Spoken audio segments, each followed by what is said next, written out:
Hello, and welcome to the Main Meal Weight Management Support, where we help each other find the confidence and self-esteem to reach and maintain our weight goals by tapping into joy and living our best lives in every moment. So let's talk a little bit about, am I really what I eat? I did a little research and I went back in history to find out where that phrase came from, you are what you eat. And basically what was common to all the statements was that the the power lies with the food. They talked about food controls health and that our health is caused by or disease caused by cheap foodstuffs, and they attributed illness to junk food. And so I wonder, does food really have that much power? Is it really an inanimate, non-thinking, non-breathing object that controls what we are and who we are? Aren't we the ones who can reason, and aren't we the ones who are intelligent and have the ability to make choices? So if we accept that we're the ones who get to choose and we're the ones who have the power and the control, then let's take a look at what we consume. So our diet, quote unquote, is everything we take in.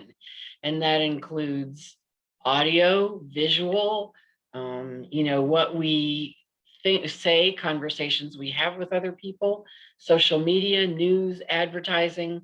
We are taking in information all the time. We are constantly consuming and digesting and spitting back out all kinds of information. We're constantly bombarded. So what are we being fed? What are we being fed? We're being fed things that say that beauty equals a thin body and unblemished skin and a youthful appearance. Goodness, we shouldn't show our age. And we hear our friends saying they're going to be good or be bad based on what they choose to eat for lunch. We watch the news and social media, and everything that we watch is fear-based. It's there to instill a sense of urgency in us to do something or buy something or to protect ourselves. And for the most part, we take all this in as a natural course of the day and we believe it. It becomes part of us.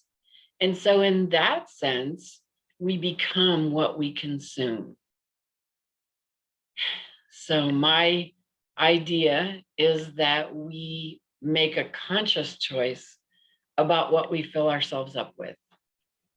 I limit myself to looking at news headlines maybe twice a week for maybe an hour each time.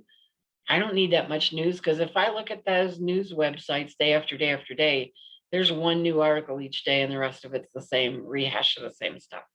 So I can tell what's going on in the world a couple times a week. And that's all I need. That's all I want.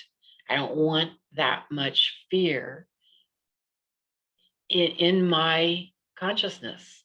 I want to know what's happening and I want to be informed, but I don't want to be filled up and fed as much fear and as much chaos and as much danger, danger, danger as is being offered to me. I can speak for myself too. I fill my ears with music, with things that make me feel good. I make conscious choices in conversation to talk about things that are positive, that are uplifting, that have a positive outlook. I am very careful in the words that I choose and the things that I say, because I want to fill my own ears and my own words and my own mouth with things that are nourishing, with words that are joyful, with things that help me feel better all the time.